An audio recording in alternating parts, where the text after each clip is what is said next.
चलिए आज हम लोग बात करने वाले हैं जो सितंबर महीने में आपकी जो मासिक परीक्षा हुई थी, ठीक है, मंथली एग्जामिनेशन, उसके अंदर जो क्वेश्चंस पूछे गए थे। कौन से क्वेश्चंस? 30 ऑब्जेक्टिव पूछे गए थे, इजी थे, और 10 आपका शायद शॉर्ट पूछा गया था और 5 लॉन्ग पूछा गया था। तो सारे क्वेश्चंस की चर्चा करेंगे, ऑब्जेक्टिव, शॉर्ट और लॉन्ग। तो आराम से समझना है, इजी क्वेश्चंस थे। यदि आपने क्वेश्चन बैंक बनाया है, पक्का ही बनाया होगा, तो आसानी से बना चुके होंगे। नहीं बनाया है तो बनाइए, क्योंकि question bank very very very important होता है। ठीक है, चलिए शुरू करते हैं अपनी कहानी को। कहानी में पहला क्या है? उपकरण जिसकी सहायता से किसी वस्तु पर आवेश की उपस्थिति तथा आवेश की प्रकृति का पता लगाया जाता है। मतलब क्या है? Detect the presence of charge and nature of charge on an object. तो उसको क्या कहा जाता है? उसको कहा जाता है, ऐसा कुछ फिगर कभी आपने पढ़ा होगा, आप लोगों को पढ़ाया गया होगा। और सेम क्वेश्चन आपके 100 जो ऑब्जेक्टिव क्वेश्चंस के 3 वीडियो आपके आए हैं, उसके अंदर भी ये क्वेश्चंस था। ठीक है, तो इसको क्या कहा जाता है? इसको कहा जाता है इलेक्ट्रोस्कोप या विद्युत दर्शी। ध्यान रखेंगे, चाहे आपका बॉडी पॉजिटिव चार्ज हो या निगेटिव चार्ज हो, दोनों को यदि इसके पास लेके जाओगे तो ये जो गोल्ड लीफ नीचे लगा हुआ है, ये क्या होता है? रिपल्सन के कारण एक दूसरे से दूर जाता है। जो ही दूर जाएगा तो पता चलेगा भैया चार्ज है, यदि दूर नहीं गया तो चार्ज नहीं है। तो कहानी में आगे चलते हैं। दूसरा क्या है? 2 आवेशित कण, प्रत्येक पर इतने कूलम्ब हैं। ओके, अच्छी बात है, 2 आवेशित कण हैं। चलिए आप लोग भी बनाइएगा, क्योंकि मेरे से पहले आप जवाब देते तो बड़ी मजा आता है। ठीक है, तो 2 आवेशित कण हैं हमारे पास, Q1 और Q2। दोनों पे चार्ज कितना दिया है? कितना दिया है? 2 माइक्रोकूलम्ब का। ठीक है, ये आवेशित कण 0.5 मीटर से अलग निर्वात में रखे गए। मतलब 2 charge particle each of 2 microcoulomb charge are separated by a distance of 0.5 metre. मतलब 2 चार्ज के बीच का सेपरेशन कितना? 0.5 मीटर है। बहुत सुंदर। The Coulomb's force between them is, ये भी जी क्वेश्चन, इससे रिलेटेड क्वेश्चन आपको क्वेश्चन बैंक के अंदर पक्का वाला मिलने वाला है। तो हम लोग जानते हैं F इक्वल्स टू क्या होता है? 1/4 pi epsilon not into Q1 Q2 by R square. अब रखते जाइए। अब चूंकि 2 माइक्रोकूलम्ब है तो इसको लिख सकते हैं 2 इंटू 10⁻⁻6 कूलम्ब।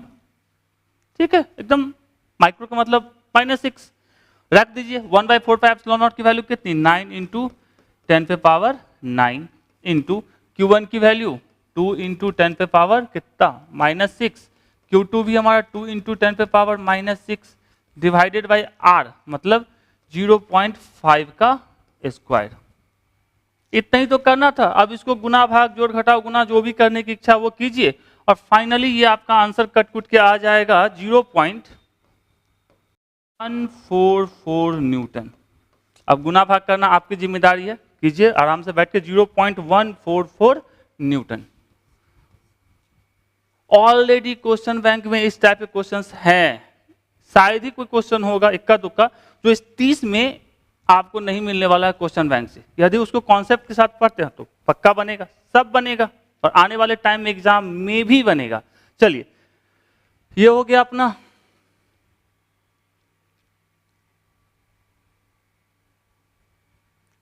तीसरा कह रहा है, निम्नलिखित में से कौन सा चित्र एकल धनात्मक आवेश के लिए विद्युत क्षेत्र रेखाओं को दर्शाता है? Which of the following figure represent the electric field lines due to a single positive charge? तो पॉजिटिव चार्ज के लिए हमेशा याद रखना है कि पॉजिटिव चार्ज के लिए इलेक्ट्रिक फील्ड लाइंस हमेशा चार्ज से अवे जाने वाला है, मतलब दूर की तरफ अवे होगा उसका डायरेक्शन। वही निगेटिव होता तो टुवर्ड द चार्ज रहता, मतलब चार्ज की तरफ। तो पॉजिटिव के लिए हमारा ये सही है। यदि ये पॉजिटिव ना रह के निगेटिव होता, ये पॉजिटिव ना होता, ये निगेटिव होता, तो ये सही हो जाता हमारा। ठीक है, लेकिन पूछा किसके लिए है? सिर्फ और सिर्फ पॉजिटिव के लिए। तो हमारा क्या हो जाएगा आंसर?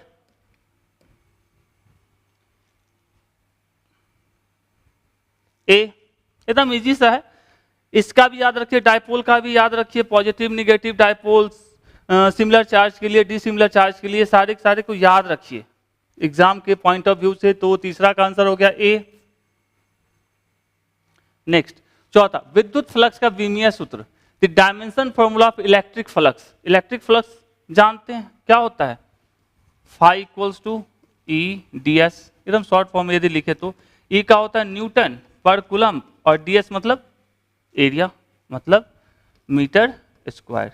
ये हमारा क्या हो जाएगा? न्यूटन का डायमेंशन पूछ रहा है ना, तो न्यूटन के लिए होता है हमारा mlt-2 बहुत अच्छा। कूलम्ब के लिए होता है हमारा 80, ये भी याद है। अब मीटर के लिए होता है L, तो L का इतना। अब जोड़ घटाव गुना भाग एकदम इजी सा चीज है, तो कर लेते हैं। तो हमारा क्या हो जाएगा, चलिए यहां लिखते हैं, ये हमारा हो जाएगा M सिंगल है तो M का M, L1 तो L3, T यहां पे है, यहां पे ये ऊपर जाएगा माइनस, तो मतलब T -3 और T हो गया, फिर A एक बच गया, A ऊपर जाएगा तो -1, A -1, M L3 T -3 A -1। तो आंसर कौन सा हो जाएगा, M L3 T -3 A -1, या M यहाँ 1 लिख दीजिए तो भी चलेगा, एक ही बात है। तो आंसर क्या हो जाएगा इसका, बी। इजी है, फॉर्मूला याद है। देखिए इस डायमेंशन और यूनिट को याद रखने का चीज नहीं होता है, उसको समझने की चीज है। तो फॉर्मूला याद है, सब कुछ फॉर्मूला तो कंपलसरी है याद करना, ठीक है। तो चौथा क्या हो जाएगा, बी।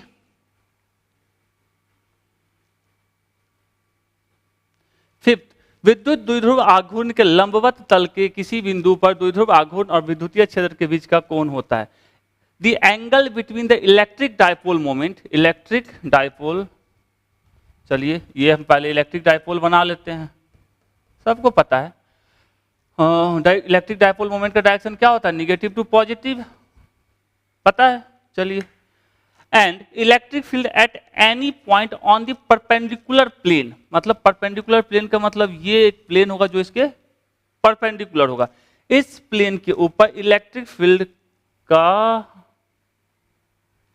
फील्ड और इलेक्ट्रिक डायपोल मोमेंट के बीच का एंगल कितना होगा। यदि आपने इसको पढ़ा होगा तो आपको ये पता होगा, जब इसका डायरेक्शन निकालते हैं तो इसका डायरेक्शन इस तरफ होता है, ठीक है, और डायपोल मोमेंट का डायरेक्शन किस तरफ, इस तरफ। तो एक दूसरे के क्या है, एक वेक्टर इस तरफ, दूसरा इस तरफ, दोनों के बीच का एंगल 180, ठीक है। तो इसको इक्वेटोरियल लाइन भी कहते हैं, पता ही है। तो यहाँ पे एंगल आंसर कितना हो जाएगा, 180। यदि यहाँ पे पूछा जाता एक्सियल लाइन के लिए, एक्सियल मतलब इसको बढ़ा दीजिए, ठीक है, तो इस पे यदि पूछा जाता तो यहाँ पे इलेक्ट्रिक फील्ड का डायरेक्शन इस तरफ और डायपोल मोमेंट का भी डायरेक्शन क्या है, सेम। तो यहाँ के लिए एंगल कितना हो जाता, 0 डिग्री। तो एक क्वेश्चन से 2 सवाल, 2 सवाल से 2 जवाब। चलिए, तो आंसर इसका कितना हो जाएगा, फिलहाल जो हमसे पूछा जा रहा है परपेंडिकुलर प्लेन या इक्वेटोरियल लाइन के लिए, तो हमारा क्या हो जाएगा, 180 डिग्री।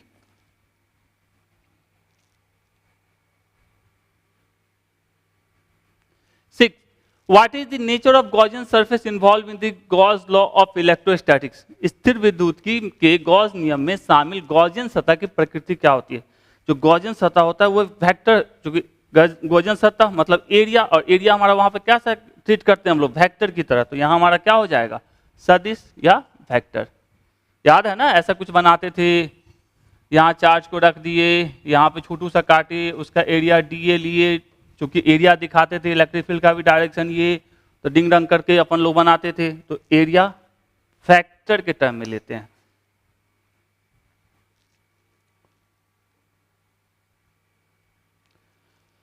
विद्युत क्षेत्र E तथा विद्युतीय विभव V के बीच संबंध, the relation between electric field E and electric potential V, कौन सा होता है। देखिए, यदि वेक्टर फॉर्म में आप लिखना चाहोगे तो ऐसे लिखोगे -dV/dr, ठीक है। ये हमारा क्या होता है, ये भी वेक्टर के फॉर्म में लिखेंगे तो इलेक्ट्रिक फील्ड को भी वेक्टर के फॉर्म में लिखेंगे तो माइनस साइन लगाएंगे। लेकिन जब वेक्टर फॉर्म में नहीं लिखना है, वेक्टर किस चीज को दिखाता है, सिर्फ डायरेक्शन की बात हो रही है, तो E इक्वल्स टू सिंपल हम क्या लिख सकते हैं, dV/dr। तो क्या हो जाएगा आंसर बी। ये यदि वेक्टर फॉर्म में रहता तो ये सही होता, ठीक है, बाकी दोनों की कोई बात ही नहीं करनी है। इसी को dV/dr को क्या कहा जाता है, potential gradient.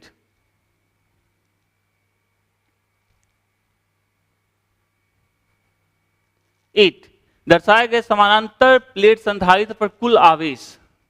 What is the total charge on the parallel plate capacitor shown.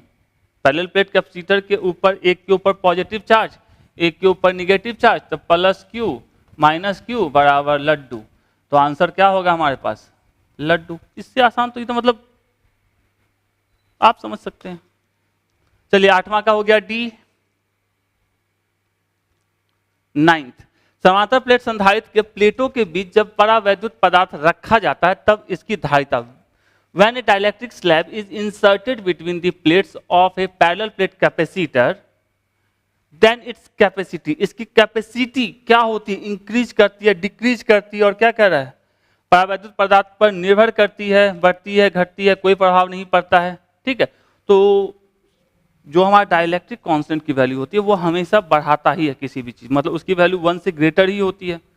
तो आ जाते हैं, बात करते हैं, यदि हमारा बात करते C इक्वल टू क्या होता है, epsilon not A by D. कब होता है, जब उसके बीच में एयर भरा हो या फ्री स्पेस की बात करें। तो यदि हमको किसी मीडियम के लिए बात करें, कोई मीडियम इसके अंदर भर दिया जाएगा, तो इसको डाइलेक्ट्रिक कांस्टेंट K से मल्टीप्लाई कर देते हैं। ओके, तो सिंपल से इसका क्या हो जाता है, K epsilon not A by D. तो कह सकते हैं जो हमारा C है वो डायरेक्टली प्रोपोर्शनल किसके होता है, K के। तो K तो हम बढ़ेगा तो स्वाभाविक है C की वैल्यू भी बढ़ेगी, तो कह सकते हैं बढ़ती है। ठीक है, और इसके साथ भी जा सकते हैं परावैद्युत पदार्थ पर निर्भर करता है थोड़ा सा, क्योंकि अलग अलग पदार्थों के लिए, मटेरियल्स के लिए डाइलेक्ट्रिक कांस्टेंट की वैल्यू क्या होती है, अलग अलग होती है, उस पर भी निर्भर करता है, लेकिन हर एक केस में बढ़ेगा ही। जो इसकी वैल्यू है इससे कम तो होने वाली है नहीं, उससे बढ़ने ही वाली, चाहे किसी को भी रखोगे। इसलिए हम लोग किसके साथ जाएंगे, बढ़ती है के साथ।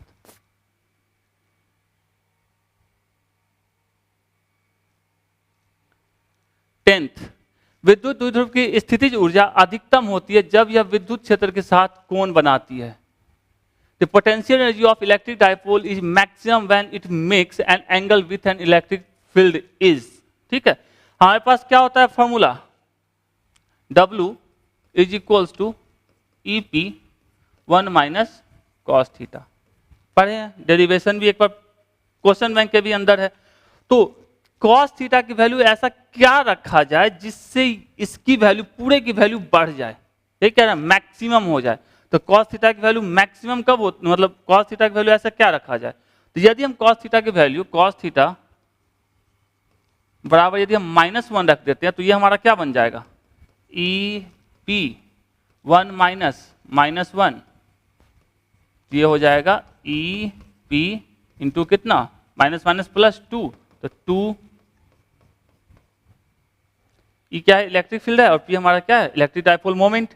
तो cos थीटा बराबर कितना रखने पे, -1। तो -1 कब आता है, कब आता है, कभी तो आता होगा। cos थीटा बराबर cos 180 डिग्री पे हमारा 0 पे 1 और 180 पे -1, तो हमारा ये क्या हो जाएगा, थीटा इक्वल्स टू 180, 180 डिग्री। यदि आपको ये पता है कि कैसे निकलता है तो अच्छी बात है, नहीं पता है तो बेसिक मैथमेटिक्स का एक वीडियो बनाया, उसके अंदर हर एक एंगल को, कोई भी एंगल निकालना चाहे 0 से 360 के बीच का, हर एक के लिए आप निकाल सकते हो उस एंगल पे कितनी की वैल्यू, तो जाके आप वहां से अपना थोड़ा कॉन्सेप्ट को बूस्ट अप कीजिए। तो थीटा इक्वल्स टू क्या हो जाएगा, 180, मतलब कहा जा सकता है इसको पाई।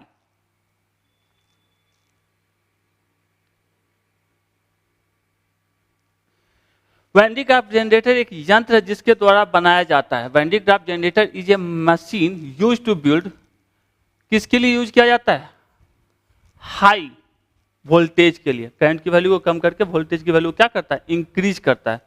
तो क्या हो जाएगा हमारा, सिंपल सा है, हाई वोल्टेज। ओके, ऐसा ही कुछ क्वेश्चन शायद 2023 में ही पूछा है, 11 का C। चलिए 12, संधारित्र निम्नलिखित में से किस धारा को रोक सकता है, capacitor. Which of the following is block by the capacitor, capacitor किसको ब्लॉक करेगा। हम लोग जानते हैं XC equals to 1 by omega C, पढ़े हैं AC के अंदर। तो यहां से यदि हम बात करें तो 1 by 2 pi into frequency into C। ठीक है, यदि हम AC की बात करें तो AC के पास 50 हर्ट्ज की फ्रीक्वेंसी होती है, नॉर्मली अपने घर में जो चलता है 50 हर्ट्ज की, तो उस केस में इसकी कुछ ना कुछ तो वैल्यू आ जाएगी। लेकिन यदि हम DC की बात करें, AC के पास मान लिया 50 हर्ट्ज की फ्रीक्वेंसी होती है, लेकिन DC के केस में जो हमारी फ्रीक्वेंसी होती है वो 0 होती है। DC के पास कोई फ्रीक्वेंसी नहीं होता, वो एकदम स्ट्रेट लाइन ऐसे चलता है। तो यदि इसमें फ्रीक्वेंसी की वैल्यू 0 डाल दी जाए, तो ये क्या हो जाए कहानी, 1/0 बन जाएगा। और 1/0 बराबर क्या चीज, इनफाइनाइट, पक्की बात है। तो इनफाइनाइट का मतलब क्या है, रेजिस्टेंस बहुत ही ज्यादा हो गया, तो इतना ज्यादा कि वहां से करंट पास कर ही नहीं सकता है। तो इसका मतलब है कि डीसी के केस में हमारा क्या होगा, क्या होगा, रेसिस्टेंस हाई होगा, मतलब रेसिस्टेंस हाई होगा तो वो करंट को ब्लॉक कर देगा। तो आंसर क्या हो जाएगा हमारा, बी।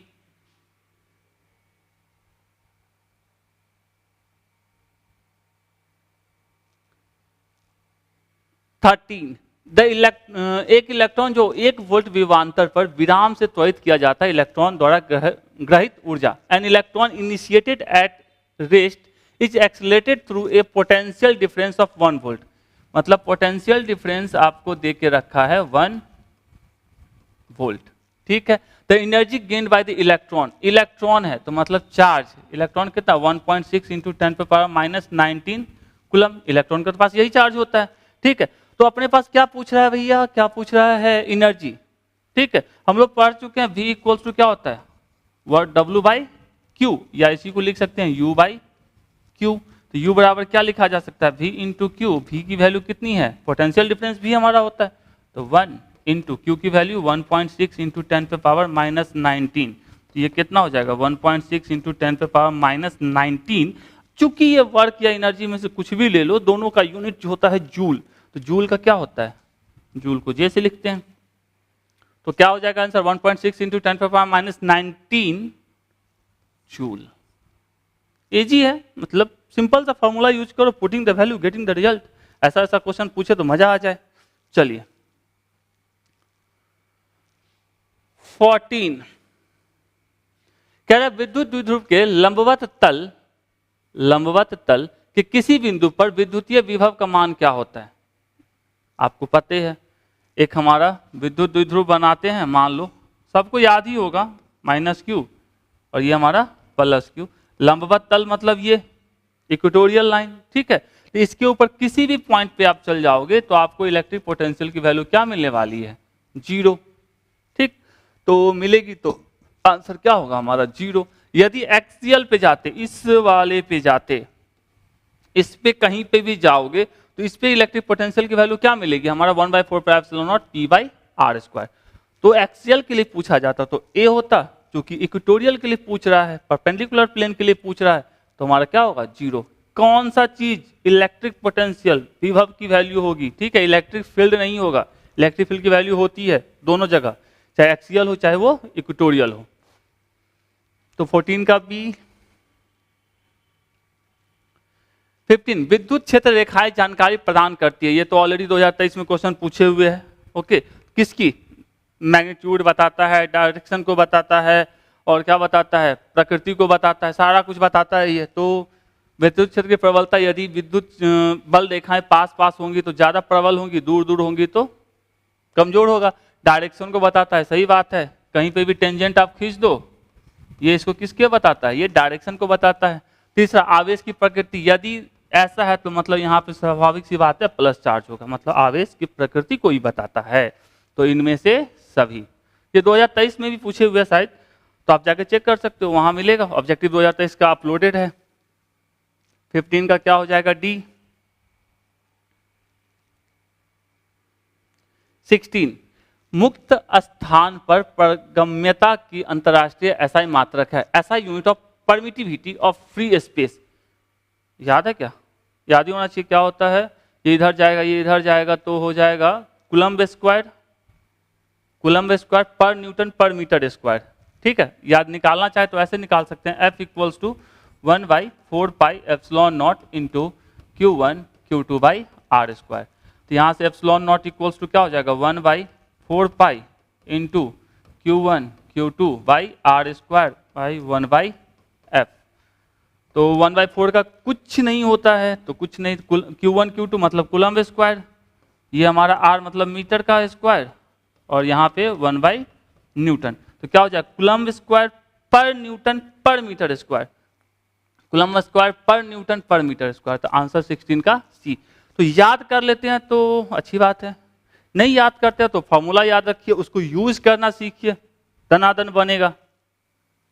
16 का C।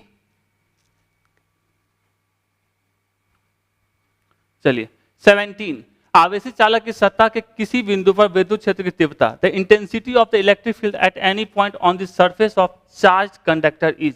ये भी क्वेश्चन प्रीवियस ईयर में था। कैसा होता है? परपेंडिकुलर टू द सरफेस, तो कह सकते हैं सतह के लंबवत। हमेशा यदि कोई चार्ज है तो हमेशा सतह के क्या होता है? लंबवत ही होता है। मान लो ऐसा भी कुछ रहता है डिजाइन, ठीक है, तो यहाँ का लंबवत ऐसा, यहाँ का लंबवत ऐसा, यहाँ का लंबवत, अरे सीधा हो जा भाई, ऐसा, यहाँ का लंबवत ऐसा, हमेशा सतह पे क्या होता है? लंबवत ही होता है, तो ध्यान में रखना है।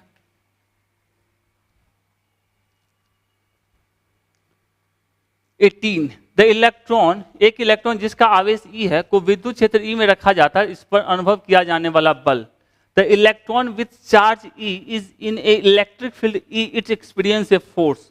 हम लोग जानते हैं, क्या जानते हैं? E इक्वल्स टू होता है एफ बाई क्यू, तो F बराबर क्या होता है? Q इंटू ई। ना जाने कितनी बार इस क्वेश्चन को पूछा गया है, किसमें? क्वेश्चन बैंक में, मतलब प्रीवियस ईयर में। तो Q के जगह पे है E या E के जगह पे E, तो E इंटू ई,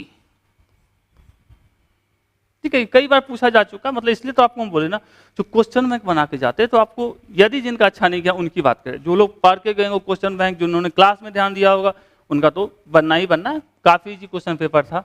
18 का C. 19 2 point charges plus 1 microcoulomb minus 1 microcoulomb are separated by distance of 100 angstrom. ये क्या है? एंगस्ट्रॉम लिखा हुआ है। तो इलेक्ट्रिक डायपोल मोमेंट जो दिया है, क्या दिया है? सबसे पहले Q बराबर कितना? दोनों में से किसी भी चार्ज का पॉजिटिव वैल्यू ले लेते हैं, मतलब 1 माइक्रोकूलम, मतलब 1 इंटू 10 पे पावर माइनस 6। उसके बाद दोनों के बीच का डिस्टेंस मतलब 2a बराबर कितना दिया? 100 एंगस्ट्रॉम, मतलब 100 एंगस्ट्रॉम का मतलब कितना? बोलिए बोलिए, 10 पे पावर माइनस 10 मीटर, ठीक है। अब करना क्या है? P इक्वल्स टू हम लोग जानते हैं Q इंटू 2a होता है, तो Q की वैल्यू 1 इंटू 10 पे पावर माइनस 6 और 2a की वैल्यू कितनी है? 2a का मतलब होता है दोनों चार्ज के बीच का डिस्टेंस, इसको a से नहीं 2a से लिखते हैं, तो ये हो जाएगा 100 इंटू 10 पे पावर माइनस 10।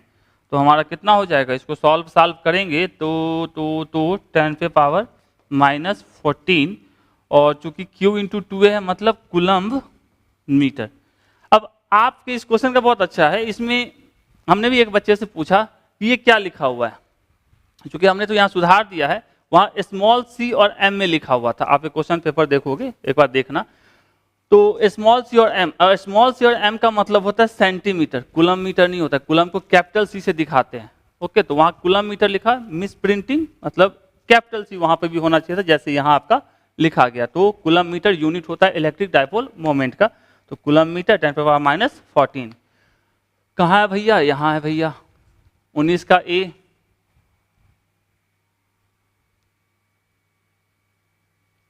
बीस, अनंत गैर संवाहक पतली शीट के कारण शीट के बाहर किसी बिंदु पर विद्युत क्षेत्र होता है। The electric field due to infinitely non conducting thin sheet. यहाँ पे भी कुछ देयर वेयर करके लिखा हुआ है, थिन नहीं लिख के क्या लिखा गया था यहाँ पे? कुछ देयर, मतलब वहां भी कह सकते हैं क्वेश्चन मिस प्रिंटिंग है, लेकिन हिंदी में आपको लिखा गया था पतली शीट, ठीक है। तो थोड़ा सा कभी भी यदि क्वेश्चन देखते हैं किसी चीज पे डाउट होता है तो एक बार हिंदी वाले को पढ़ लीजिए, और हिंदी वाले हैं तो एक बार हिंदी में कुछ गड़बड़ लिखा हुआ है तो इंग्लिश वाले पढ़ लीजिए, थोड़ा सा चलता है। तो thin sheet at any point, मतलब ऐसा कुछ शीट वाला, ठीक है, तो इससे किसी भी पॉइंट पे यदि जल जाते हैं तो उसके लिए चाहे इधर जाओ या इधर जाओ, इलेक्ट्रिक फील्ड की वैल्यू क्या होती है? Sigma by 2 epsilon not. जब शीट कैसा हो? पतला होगा तो पक्की बात, तो सिग्मा बाई 2 एप्सिलॉन नॉट, ठीक है। लेकिन वही ठीक पतला ना होकर मोटा होता, ठीक होता, तो उस केस में हमारा आंसर होता sigma by epsilon not. Already बताया जा चुका होगा आप लोग को, याद रखेंगे थीन के लिए सिग्मा बाई 2 एप्सिलॉन नॉट और थिक के लिए मतलब मोटे के लिए सिग्मा बाई एप्सिलॉन नॉट। तो इस क्वेश्चन के हिसाब से आंसर क्या जाएगा? सिग्मा बाई 2 एप्सिलॉन नॉट, ठीक है।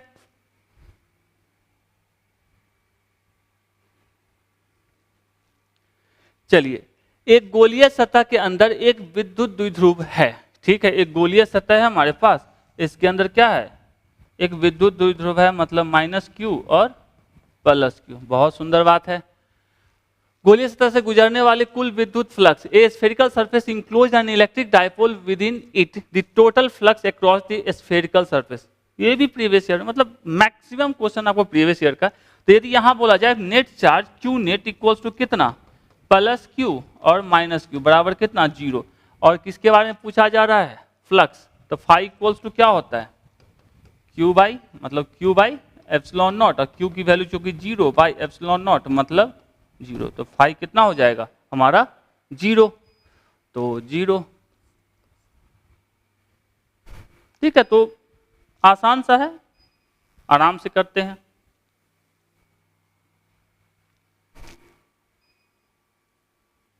चलिए नेक्स्ट क्वेश्चन क्या कह रहा है, 1 volt is equivalent to, 1 volt किसके इक्विवेलेंट है, या 1 वोल्ट समतुल्य है, तो वोल्ट मतलब V इक्वल्स टू क्या होता है, W बाई क्यू, तो वर्क का हमारा जूल और चार्ज का क्या होता है, कूलम्ब, तो जूल पर कूलम्ब, जूल पर कूलम्ब। कितना आसान है, फॉर्मूला याद है, सब कुछ बनता है। चलिए तो 22 का हो गया C। 23, तो एकांक आवेश को समविभवी सतह के एक बिंदु P से दूसरे बिंदु Q तक ले जाने में किया गया कार्य, the work done to move a unit charge along a equipotential surface from P to Q। मान लो ये हमारा इक्विपोटेंशियल सरफेस है, ये हमारा P, ये हमारा Q। इक्विपोटेंशियल सरफेस जैसा नाम वैसा काम, क्या कहना चाहता है कि जहां पे V के ऊपर जो P होगा और Q के ऊपर जो D होगा वो दोनों क्या होंगे, बराबर, इसलिए क्योंकि इक्विपोटेंशियल सरफेस है तो पोटेंशियल इक्वल होगा। ओके, तो हमको क्या पूछ रहा है, वर्क डन, हम लोग जानते हैं क्या होता है, V equals to W by Q, तो W बराबर कितना, V इंटू क्यू, जानते हैं। V पोटेंशियल डिफरेंस, तो इस दोनों के बीच का potential difference Vp minus VQ, दोनों चूंकि इक्वल है तो 0, तो पोटेंशियल सिंपल सा 0 इंटू क्यू, मतलब वर्क डन 0, एकदम आसानी से, तो शून्य होएगा, तो 23 का क्या हो जाएगा, B। चलिए 24, निम्नलिखित में कौन सा ध्रुवीय अणु है, मतलब पोलर मॉलिक्यूल है, तो यहाँ फिगर से भी दिख रहा होगा, यहाँ इसका डायपोल मोमेंट जो होता है HCl का वो 0 नहीं होता है, इसका मतलब क्या, वो पोलर है। ओके, इसके पास डायरेक्शन भी, लेकिन O2 चूंकि क्या है, यहाँ भी O यहाँ भी O, तो दोनों में कोई डायपोल मोमेंट नहीं होता है, तो इसका आंसर क्या हो जाएगा हमारा HCl। याद रखना है, इजी सा है, HCl is a polar molecule. Okay, और केमिस्ट्री में भी पढ़े होंगे आप। 25, किसी माध्यम के आपेक्षिक परावैद्युतता होती है, रिलेटिव परमिटिविटी क्या होती है, ए, ये तो पढ़ चुके हैं, medium upon permittivity in free space. चलिए 26, आवेश की बीमा पता है कैसे निकलती है, ये भी बात कर लीजिए। करंट इक्वल्स टू क्या होता है, चार्ज अपॉन टाइम, तो Q इक्वल्स टू क्या होता है, I इंटू टी, और I के लिए क्या होता है A, और टाइम के लिए T, तो AT, ये तो एकदम याद रखने वाला चीज है। 26 का A। 27, एक संधारित्र की धारिता क्या होगी यदि इस पर 9 कूलम्ब का आवेश तथा 5 वोल्ट विभवांतर है, C इक्वल्स टू क्या होता है, Q अपॉन V, पता है, C equals to Q by V, तो Q की वैल्यू कितनी 9, और V की वैल्यू कितनी 5, तो 9/5 कितना हो जाएगा 1 पॉइंट समथिंग, मतलब 1.8 फराड, मतलब कैलकुलेट भी नहीं करने की जरूरत पड़ा, आंसर देख के टिक मार दिए। तो 27 का A। 29, धातु के लिए परावैद्युत नियतांक dielectric constant of a metal, metal के लिए कितना होता है, ऑलरेडी मतलब बार बार पूछा जाने वाला चीज है, कितना होता है, इनफाइनाइट होता है मेटल के लिए, और वाटर के लिए भी पूछा गया कितना होता है 80 या 81 समथिंग, तो मेटल के लिए क्या होता है इनफाइनाइट। और 1 किसके लिए होता है, 1 होता है फ्री स्पेस या अप्रॉक्स एयर के लिए बात करें तो 1 लेंगे, 0 होता नहीं है, अब -1 तो बिल्कुल नहीं होता है, तो 28 का D। चलिए 29, 1/4πε0 का मान कितना होता है, कितना होता है, ये तो एकदम शायद ही कोई होगा जिसको याद नहीं है, जिसको याद नहीं है बहुत गलत बात है, याद कर लो भाई, इससे आसान कुछ नहीं है, 9 × 10⁹9, 29 का B। 30, निम्न सबसे अच्छा कुचालक कौन सा है, इसमें देखिए ग्रेफाइट कुचालक नहीं होता है, ठीक है, वो भी एक चालक होता है, कार्बन भी कुचालक में आता है, लेकिन ग्रेफाइट उसमें क्या आ जाता है, एक एक्सेप्शन में आ जाता है। पेपर भी हर एक कंडीशन के लिए क्या है, कुचालक नहीं है, जो सबसे अच्छा यदि बोला जाए तो वो होता है इबोनाइट, तो 30 का आंसर क्या हो जाएगा इबोनाइट, ठीक है। तो 30 क्वेश्चंस आपसे पूछे गए थे इस एग्जाम में, 30 के 30। उम्मीद करते हैं आपको समझा पाए होंगे, समझा पाए तो अपने दोस्तों के साथ शेयर करना कंपलसरी है। इसी से तो मजा आता है। शेयर कीजिए, लाइक कीजिए, कमेंट कीजिए, बताइए कैसा लगा, कुछ सुधारने की जरूरत है वो भी इंप्रूव किया जाएगा। ओके, तो धन्यवाद, फिर मिलते हैं इसके सेकंड पार्ट में शॉर्ट आंसर टाइप क्वेश्चन के अंदर। Thank you.